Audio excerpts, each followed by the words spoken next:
ce matin pouvoir entamer une réflexion sur la violence. Ce matin, donc, une réflexion sur l'origine de la violence. C'est une réflexion, c'est la réflexion que moi j'ai conduite. Elle se trouve donc dans ce récit de Caïn et d'Abel.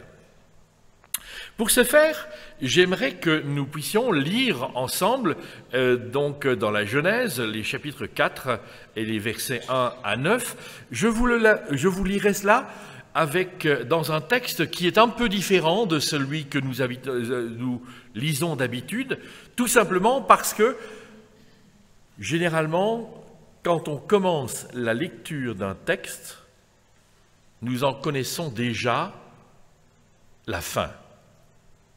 Sauf si on le lit dans une traduction autre et différente, alors il y a des choses qui nous choquent et qui nous parlent et puis qui nous interpellent.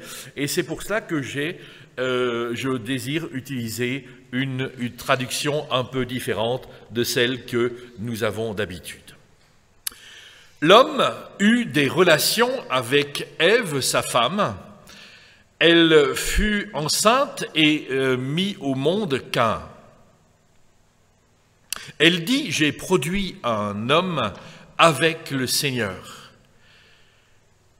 Elle mit encore au monde Abel, son frère. Abel devint berger de petit bétail et Caïn cultivateur.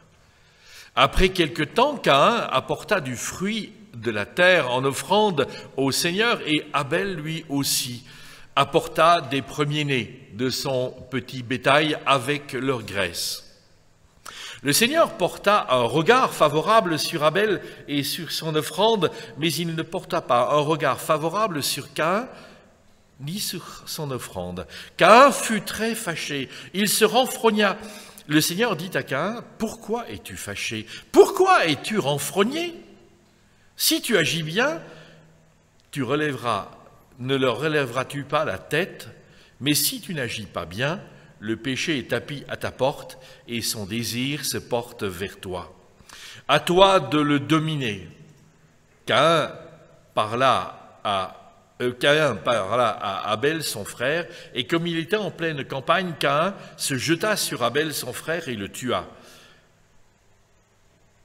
Le Seigneur dit à Caïn, « Où est Abel, ton frère ?» Il répondit, « Je ne sais pas. Suis-je le gardien de mon frère ?» L'homme eut des relations avec Ève, sa femme.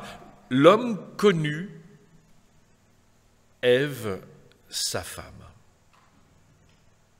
Déjà, une petite phrase qui, quelque part, lorsqu'on s'y arrête, doit nous poser un problème. Alors, c'est vrai que nous n'avons pas tous fait de l'hébreu. C'est vrai que nous n'avons pas tous une connaissance plus ou moins importante de l'écriture, mais lorsque on se rencontre du verbe connaître dans la Bible, c'est le verbe yada, il y a quelque chose qui nous dit. Alors, en fait, ce verbe est utilisé très souvent dans la Bible, près de 1000 fois, et 14 fois, il y a cette connotation avec la relation sexuelle.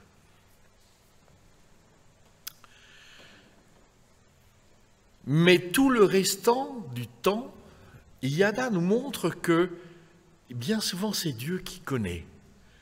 C'est celui qui est supérieur à l'autre qui connaît ce que l'autre vit.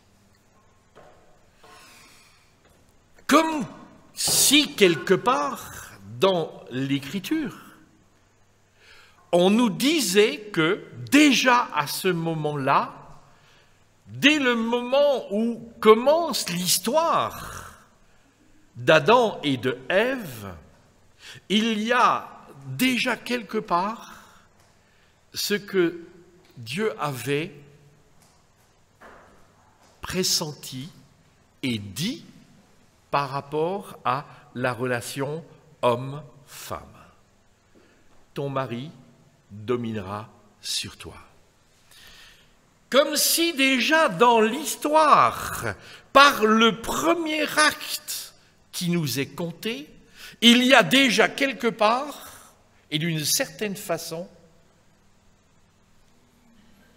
un degré d'autorité et un degré de supériorité par rapport à, donc un degré de domination. L'homme, il n'est toujours pas avec un nom propre. Par contre, il a déjà donné le nom propre à sa femme, Ève. Celle-ci, suite à cela, fut enceinte et elle mit au monde Caïn.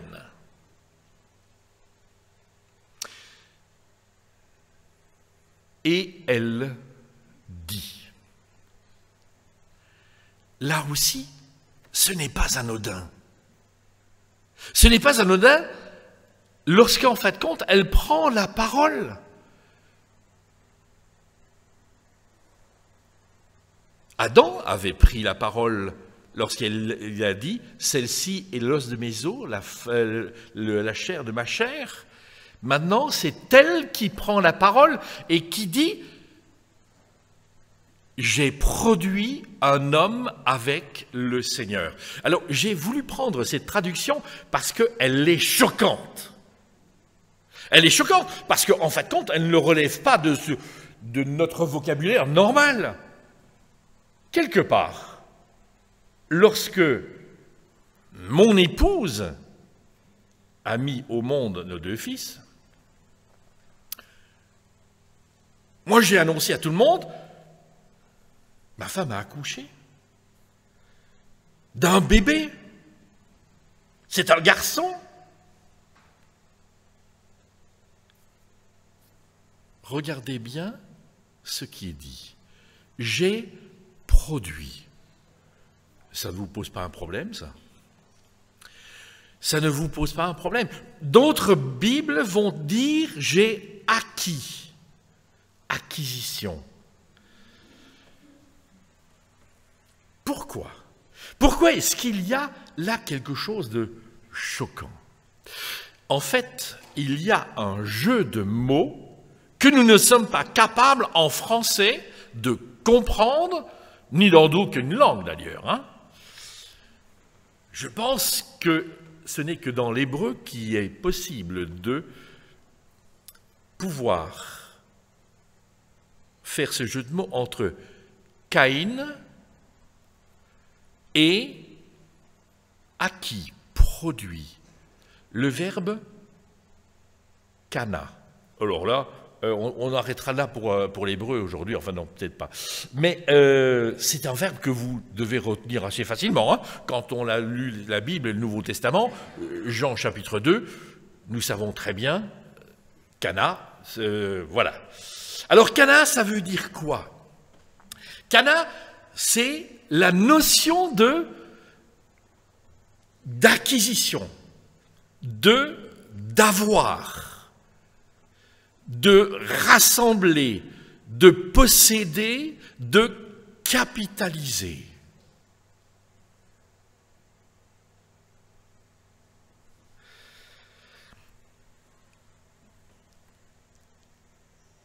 Caïn est de cette racine-là.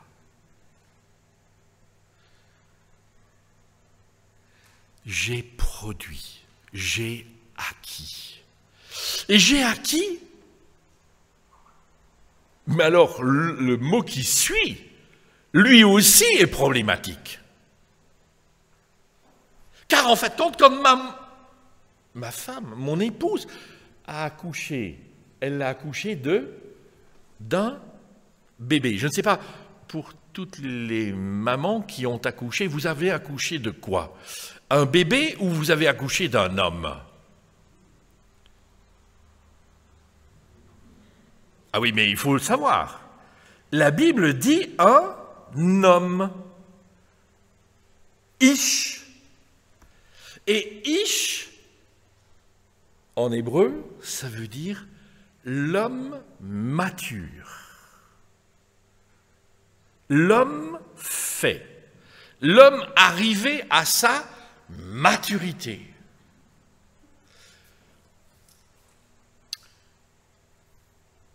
Waouh! Combien de fois est-ce que j'ai lu la jubilation dans les yeux d'une maman lorsque je visitais après la naissance, il y avait une jubilation dans les yeux.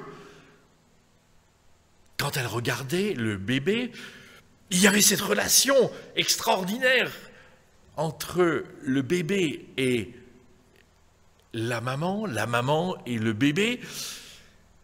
Waouh, t'es le plus beau, t'es la plus belle. En quelque sorte, il y a cela. Mais ici, on va un tout petit peu plus loin. Et on va un petit peu plus loin, surtout lorsque, en fin de compte, on arrive au verset 2. Elle mit encore au monde Abel, son frère.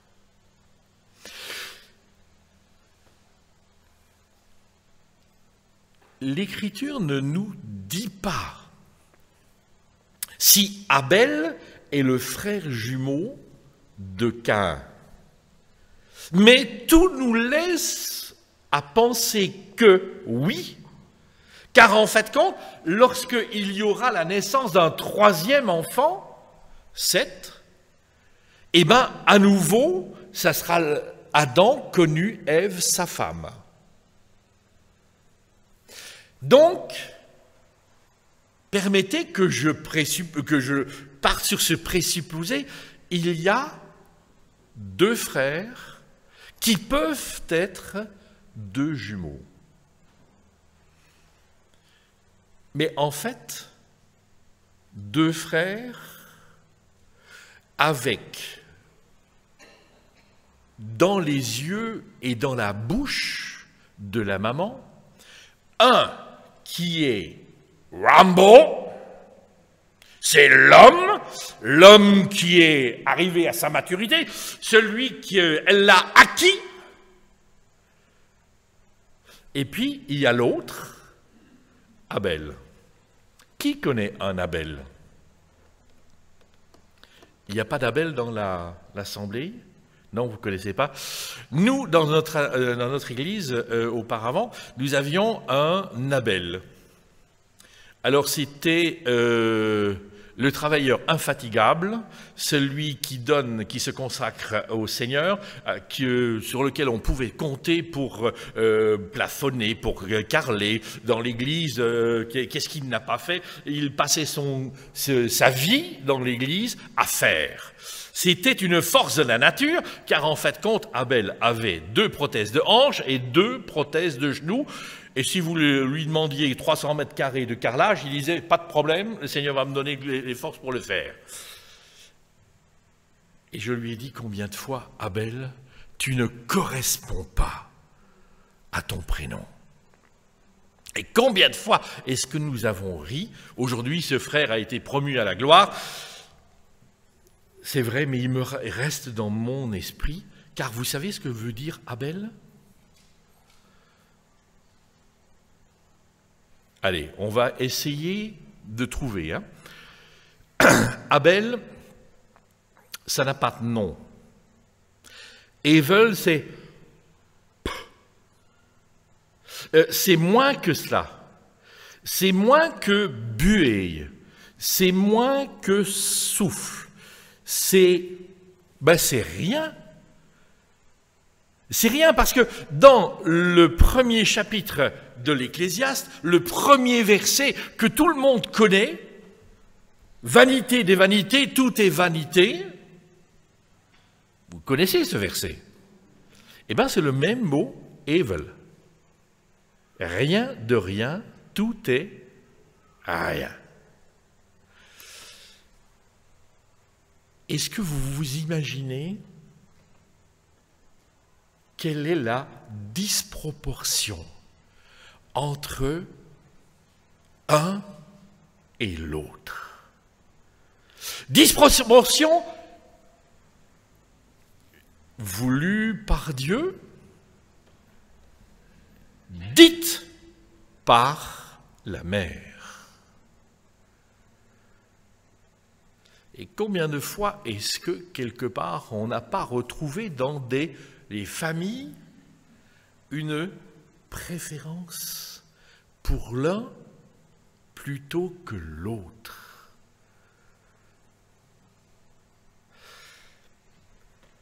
Et déjà dans le texte de la Genèse, Moïse nous fait part de cela. Oh, ça ne sera pas la seule, hein.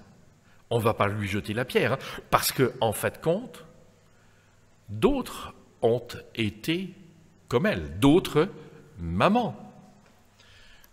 Pensez à Jacob et Ésaü. Là aussi, il y avait une préférence. Mais il y a dans cette dimension-là où nous voyons que, en fait de compte, dès le premier rapport, il y a un rapport de force, et comme si ce rapport de force, Ève le subissait, elle l'inverse en disant, mais en fait de compte, lui, ça sera mon homme. Et c'est elle alors qui va prendre quelque part le pouvoir sur l'autre, sur Caïn. Abel devint berger de petit bétail et Caïn cultivateur. Deux métiers complètement opposés. Deux notions complètement opposées.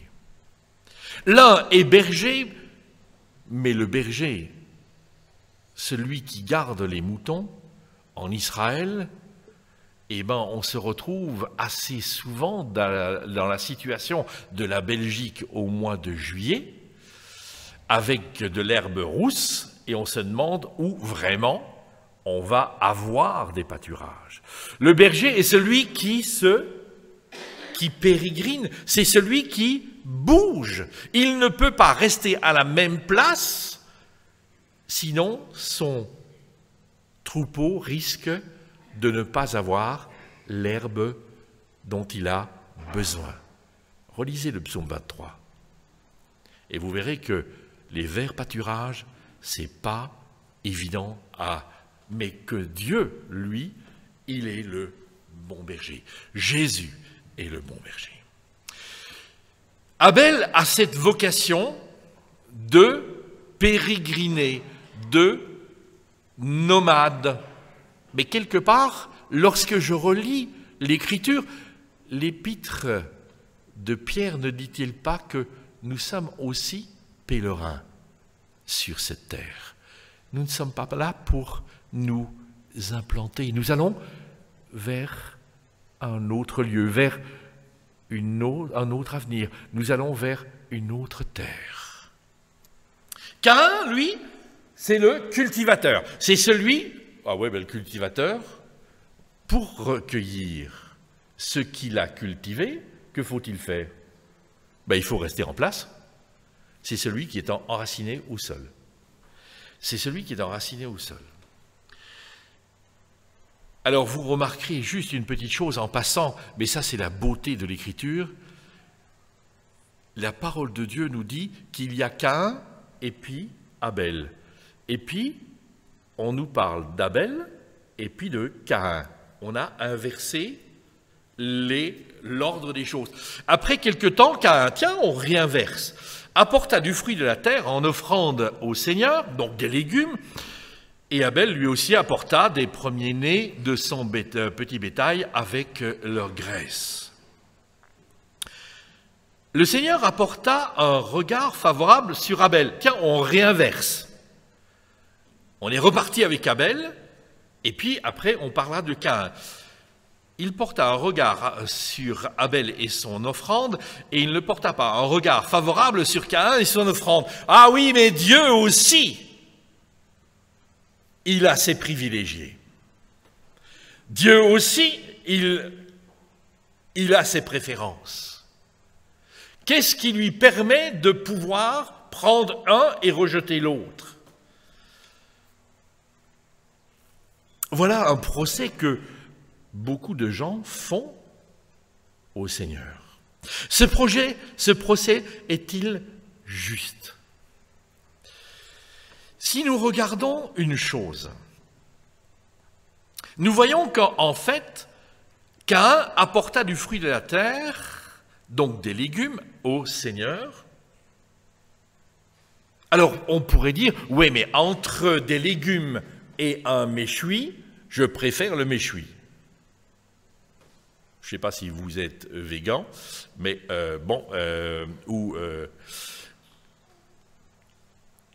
n'oubliez pas une chose, c'est qu'avant Noé, on ne mangeait pas de viande.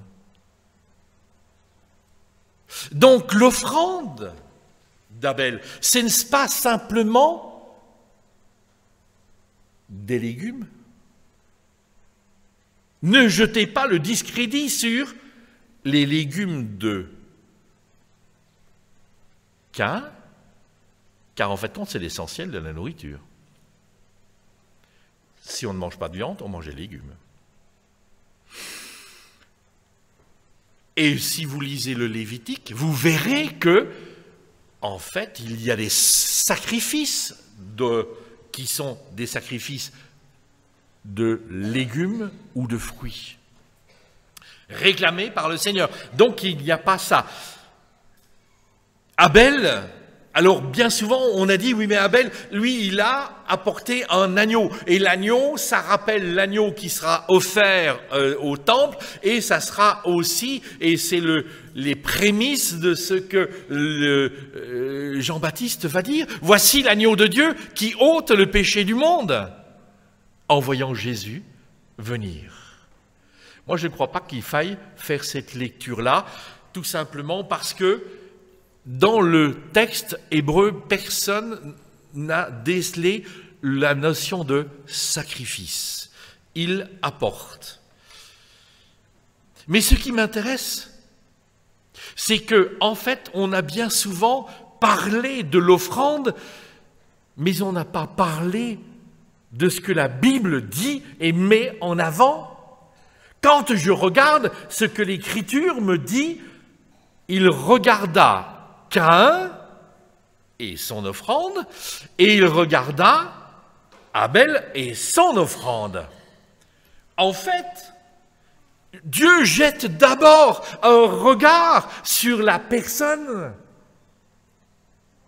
pas sur l'offrande. Ça ne vient qu'ensuite. Et c'est pour cela que lorsque Jésus est dans le temple et qu'il voit l'offrande des uns et des autres, il dit, cette veuve a mis de son nécessaire. Pourtant, elle a mis bien moins que les autres. Mais c'est la qualité de l'offrande. C'est laquelle Dieu porte un regard sur celui qui offre. De quelle façon apportons-nous notre offrande à Dieu?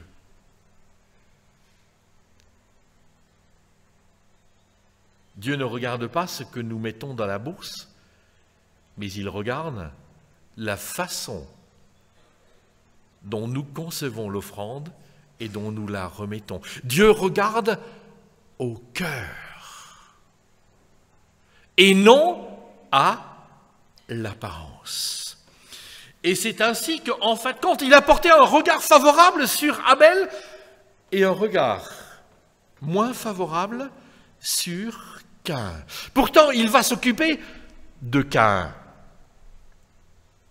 Alors ne refaites pas un procès à Dieu. Dieu reprend le temps de parler à Caïn. Le Seigneur dit à Caïn, « Pourquoi es-tu fâché? Pourquoi es-tu renfrogné ?» Comme s'il ne le savait pas. Mais cela nous rappelle de cette question lorsque Dieu est entré dans le jardin d'Éden après que le mal ait été fait et la transgression ait été commise par Adam et Ève, et où Dieu pose la question, où es-tu? Où es-tu? À Caïn, il pose aussi cette question-là, qui semble être une question un peu bizarre, mais elle n'est pas plus bizarre que la question « Où es-tu ?» car en fait compte. Peut-être que vous ne le savez pas, mais moi je sais, je dis que Dieu sait tout, Dieu peut tout et Dieu voit tout. Donc il savait très bien ce qui s'était fait. Donc la question « Où es-tu ?» est plutôt la question « Où en es-tu » ? Qu'est-ce que tu as fait de ta vie? Et la question que Dieu pose à Caïn, c'est de nouveau une question qui l'interpelle, comme elle devrait nous interpeller aujourd'hui. Pourquoi es-tu fâché? Pourquoi es-tu renfrogné? Dieu sait. Et il continue en disant, si tu agis bien, tiens, voilà le bien et le mal, ne relèveras-tu pas la tête, mais si tu n'agis pas bien, le péché est tapi à ta porte.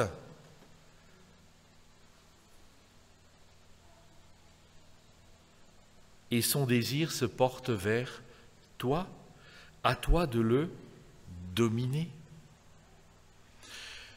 Un désir tapi à la porte. En général, à votre porte d'entrée, qu'est-ce que vous avez, vous? Chez moi, je vous livre les secrets de ma femme, il y a un paillasson sur lequel elle m'invite régulièrement à m'essuyer les pieds parce que trop souvent, je passe comme chat sur braise et puis donc elle insiste pour que je m'y arrête à ce paillasson. Dieu dit à Caïn, son désir est tapi à ta porte, comme s'il y avait quelque chose qui est là, couché. Mais en fait, est-ce que l'Écriture ne me dit pas que bien souvent, mon amertume, ma rancœur, ma colère n'est pas comme une espèce d'animalité, alors retenez bien le mot, d'animalité qui est là, présente en moi. Car en fait compte, lorsque Dieu dit à Caïn, tu peux le dominer, quel est le pouvoir et le devoir que Dieu a remis aux hommes et aux femmes, aux êtres humains? C'est de dominer sur tout ce qui est de l'ordre de la création et du règne animal.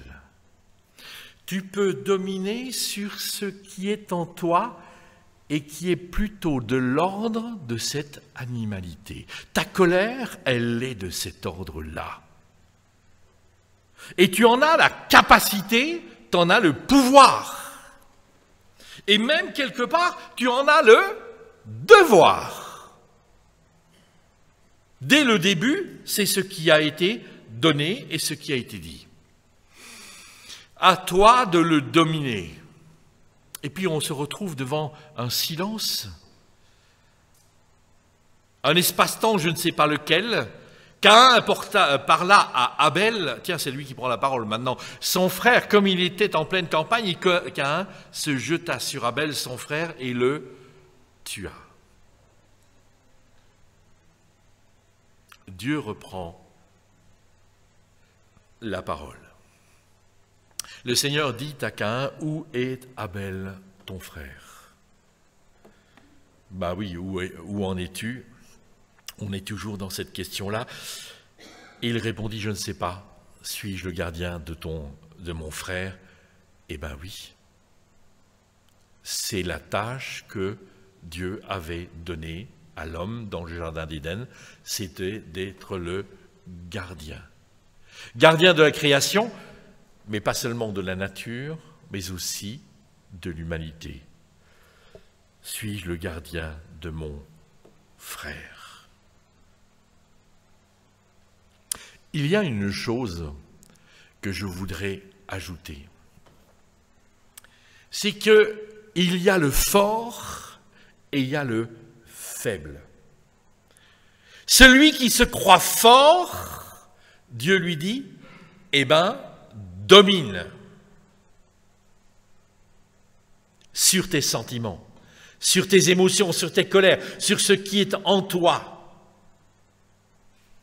Et nous voyons que le fort se révèle faible, car en fin de compte, ils vont en arriver à quoi? À se laisser gagner par ses amertumes, ses colères, ses rancunes, ce qui le travaille et ce qui le mine à l'intérieur.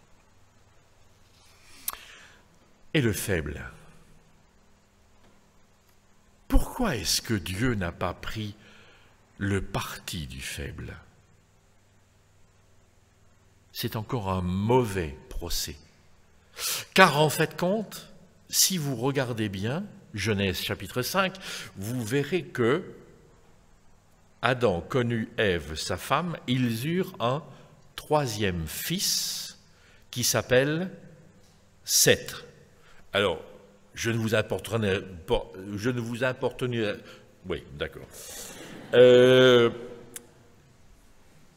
ne ferai plus de l'hébreu ce matin, simplement pour vous dire Seth. Qu'est-ce que ça veut dire? Cadeau en remplacement de.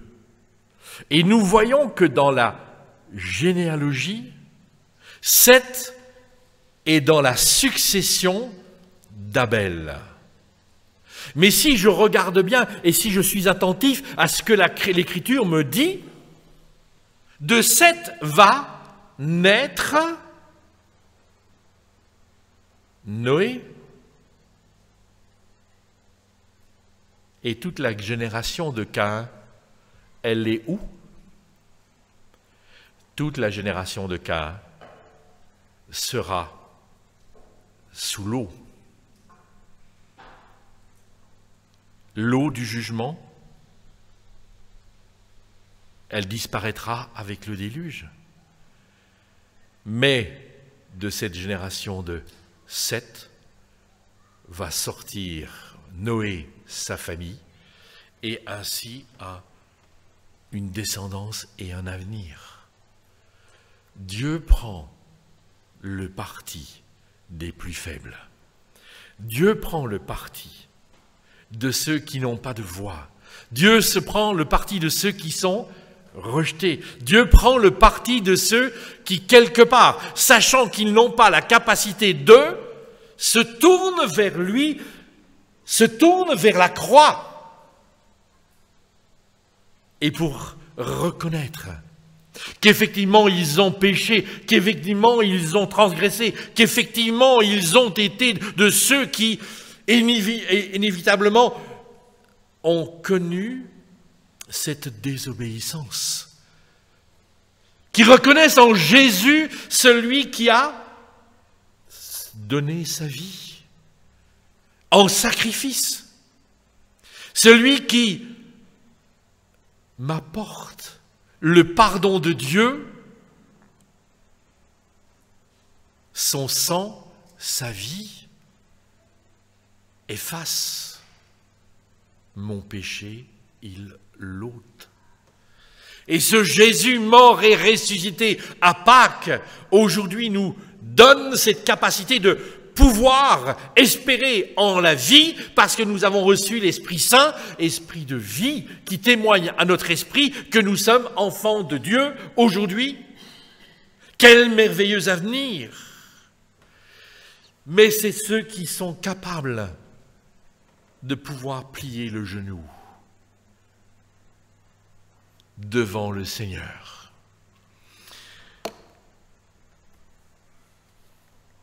Violence meurtrière,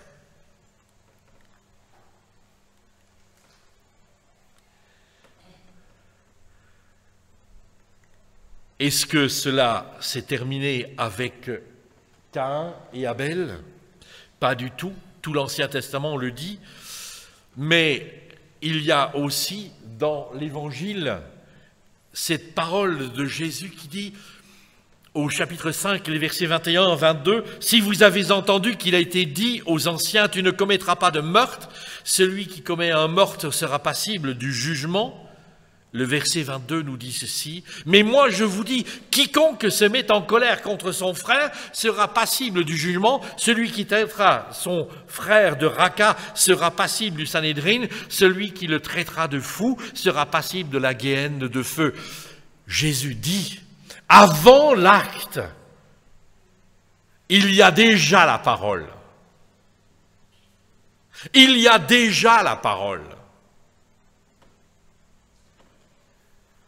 Ce que je pense, dit Stott, John Stott, ce que je pense engendre ce que je dis. Ce que je dis engendre ce que je fais. Est-ce que tu penses aujourd'hui que tu es supérieur à ton frère, à ta sœur, que tu es quelqu'un de mieux que ton frère et ta sœur, ou est-ce que tu penses qu'aujourd'hui, tu es le fils, tu es la fille du Père qui a rassemblé autour de lui des hommes et des femmes de toutes les nations, de toutes les langues et de des quatre coins de l'horizon?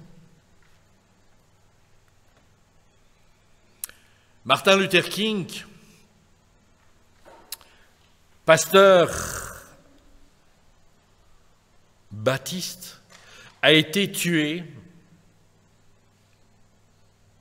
il y a 50 ans. Et nous pouvons nous poser la question, depuis 50 ans, qu'est-ce qui a changé aux États-Unis? Lorsque nous voyons le nombre de personnes qui sont tuées, le nombre d'étudiants qui sont tués à gauche et à droite, qu'est-ce qui a changé lorsque nous voyons les violences policières à l'égard des Afro-Américains? Qu'est-ce qui a changé aux États-Unis? Mais je ne voudrais pas faire le procès des États-Unis et de dire qu'est-ce qui a changé dans ce monde? Qu'est-ce qui a changé chez nous depuis 50 ans?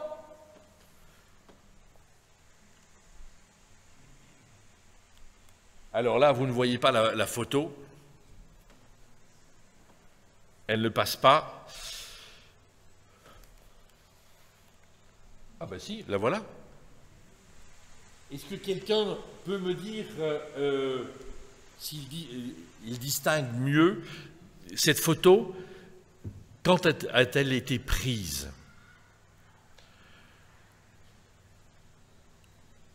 Samedi soir, victoire des Belges, avant une défaite, mais victoire des Belges. Mons, des gens qui fêtent la victoire, jettent des bouteilles sur les policiers. S'ensuit une émeute, les tables volent et en fin de compte, on a 2 heures de violence.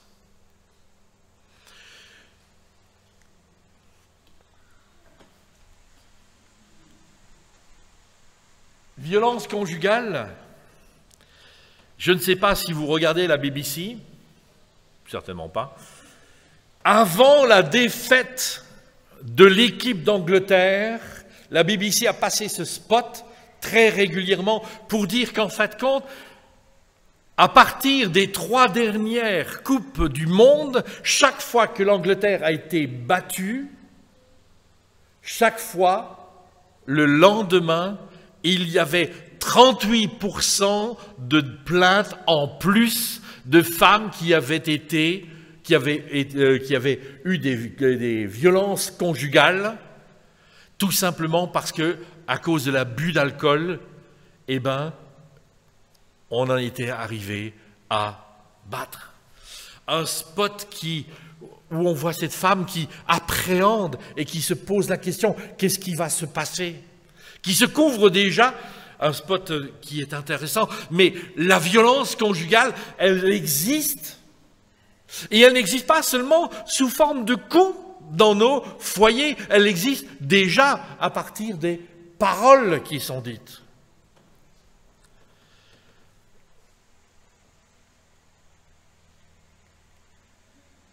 Voilà, 38% de plaintes de plus auprès des défaites de l'Angleterre. Mais je veux dire tout simplement que l'Angleterre, ce n'est pas simplement autre part, c'est aussi chez nous. Ce chemin, vous le reconnaissez ou vous ne le reconnaissez pas? Ça ne vous dit rien, ce chemin? Eh bien, en fait de compte, c'était tout simplement suite à un match, le match de la Belgique contre le Japon, une dame qui portait un foulard islamique, après avoir regardé le match dans le lieu public, rentrait chez elle en bicyclette, se fait agresser par 2 hommes, violentés, agression verbale, des choses ignominieuses qui lui sont données. Est-ce que quelqu'un qui porte un foulard islamique est quelqu'un qui est d'une sous-culture? Il ne partage pas notre religion, il ne partage pas notre avis, mais ça reste une personne à pleine qui, quelque part, est enfant et quelqu'un qui a été créé par Dieu. Comment est-ce qu'on peut en arriver à cela? Comment est-ce qu'on peut en arriver à ce genre d'agression raciste? C'était à Anderlucht. Et puis celle-là, sur les réseaux Facebook. Oui, effectivement, quelqu'un qui a un transfert de 222 millions de francs, d'euros, devrait un petit peu jouer au football et ne devrait pas faire de la comédie. Certes, mais est-ce que l'on peut afficher ce genre de choses et rire de cela? Que les 220 millions nous disent que quelque part on aurait pu nourrir 5 800 000 enfants sur 1 an, ok. Mais notre rire est bien souvent non pas de l'humour, mais de l'ironie lorsque l'on discrédite quelqu'un. Alors je ne crois pas qu'il faille. Il faut que nous puissions, dans notre façon de vivre, être différents. Violence conjugale, violence parentale, la violence des parents vis-à-vis des enfants. On ne fera jamais rien de bon de toi. Violence à l'école, combien de fois est-ce que l'on rencontre des jeunes filles qui sont agressées dans les sanitaires, qui sont violées et avec la complicité des uns et des autres mise sur Facebook ou sur un système parce que tout le monde a filmé. Violence politique, violence économique, racisme, xénophobie, antisémitisme, violence à l'égard des jeunes et violence à l'égard des aînés. Vous avez déjà fréquenté beaucoup de maisons de repos et vu comment on traitait les personnes, les aînés. Violence, violence, violence. La violence, elle se trouve à tous les coins de rue, elle est partout. Et cette violence, en fait, compte, elle est quoi? C'est tout simplement une domination du moi. Moi, je veux. La violence, elle est, en fait, compte.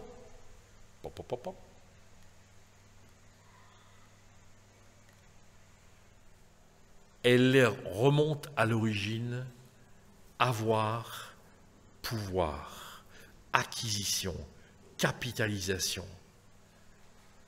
Tout cela crée des violences. Et c'est le siècle dans lequel nous vivons aujourd'hui. Je voudrais commencer à terminer, j'ai bien dit commencer, par le texte de Philippiens chapitre 2, que chacun, au lieu de regarder à ce qui lui est propre, s'intéresse plutôt aux autres. Ayez en vous les dispositions qui sont en Jésus-Christ. Lui qui était vraiment divin, il ne s'est pas prévalu d'un rang d'égalité avec Dieu, mais il s'est livré et s'est vidé de lui-même en se faisant vraiment esclave. En devenant semblable aux humains, reconnu à son aspect comme humain, il s'est abaissé lui-même en devenant obéissant jusqu'à la mort sur la croix. C'est pourquoi Dieu l'a souverainement élevé et lui a accordé le nom qui est au-dessus de tout nom, et pour qu'au nom de Jésus, tout genou fléchisse dans les cieux et sur la terre et sous la terre, et que toute langue confesse que Jésus-Christ est le Seigneur, à la gloire de Dieu le Père. Il s'est vidé. Il a revêtu notre humanité. Il s'est fait pauvre parmi les pauvres. Il n'avait pas un lieu, il n'avait pas un oreiller pour y mettre sa tête. Il a vécu ce que nous avons vécu. La fatigue l'a touché, la tristesse l'a touché, la souffrance l'a touché. Une chose que nul n'a encore connue ici, la mort. Il l'a aussi vécu. Mais Dieu l'a ressuscité par la puissance du Saint-Esprit et il l'a fait souverainement élevé à sa droite. Frères et sœurs,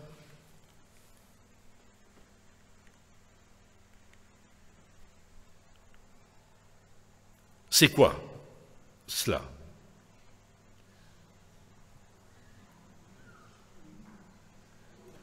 Dites-moi vite, parce que dans quelques années, on ne saura plus ce que c'est. C'est un thermomètre.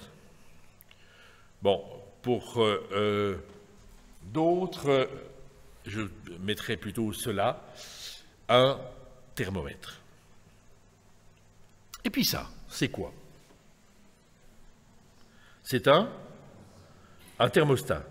Et un thermostat, ça sert à quoi? Ça sert à réguler les températures. Martin Luther King, lui encore,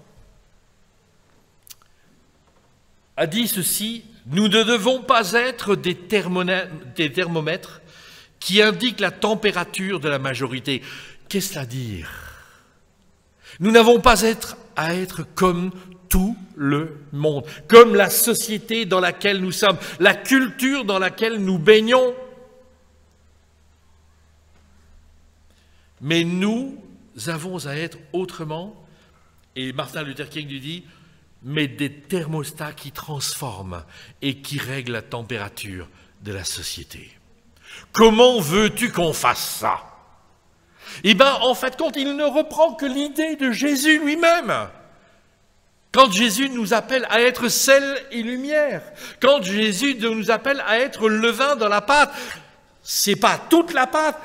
Le levain, c'est juste l'infinie partie de la pâte. Mais c'est dans notre culture, dans ce que nous vivons, dans notre monde, là où nous sommes, nous devons, en fait, compte, vivre les principes mêmes de l'Écriture, vivre les invitations de l'Écriture. Ayez en vous les sentiments qui étaient en Christ Jésus. C'est une invitation de l'Écriture à entrer dans un cheminement et dans un cheminement différent. Alors, frères et sœurs, simplement, je termine là maintenant, soyons sel et lumière à l'imitation de notre Seigneur Jésus-Christ.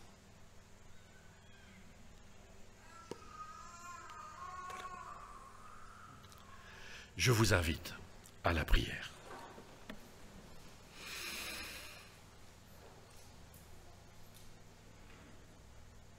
Il est vrai, Seigneur, que nous avons et nous sommes mus par des émotions. Les sentiments nous habitent, les bons et les moins bons.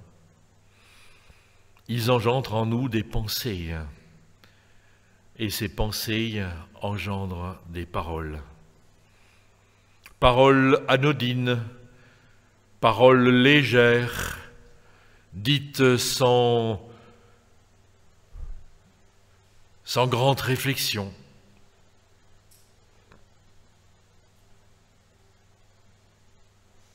Mais des paroles qui engendrent des actes après,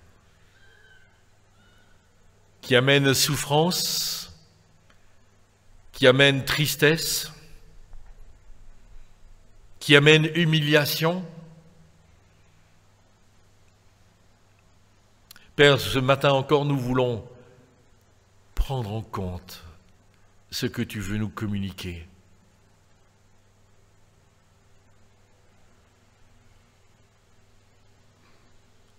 Nous te demandons pardon pour ces paroles, pour ces actes, pour ce qui a affligé, ce qui afflige encore nos bien-aimés, notre conjoint peut-être, nos enfants, nos parents, notre famille, nos amis, les frères et sœurs de l'Église, les frères et sœurs en dehors de l'Église, ceux qui sont frères et sœurs en humanité. Nous te prions, Seigneur, que nous puissions prendre en compte ce que tu veux et ce que tu désires. Aide-nous à pouvoir dominer ce qui, en nous, semble être indomptable. Mais tu nous as donné la capacité de le faire par ton Esprit Saint. Accorde-nous de pouvoir être différents et de vivre différemment, d'être dans ce monde de ténèbres lumière, d'être dans ce monde de colère et de violence, des véritables témoins de Jésus-Christ. Des témoins authentiques. Père, tu nous appelles à une consécration dans nos vies, pas seulement au moment de l'offrande, pas seulement au moment du culte, pas seulement au moment de la louange, de l'adoration. Tu nous appelles à être consacrés à toi à tous les moments de notre vie, 7 jours sur 7, 365 jours par an. Père, assiste-nous, éclaire-nous. Accorde-nous ta bienveillance. C'est ce que nous te demandons Au nom de Jésus, ton Fils, notre bien-aimé Seigneur et Sauveur. Amen.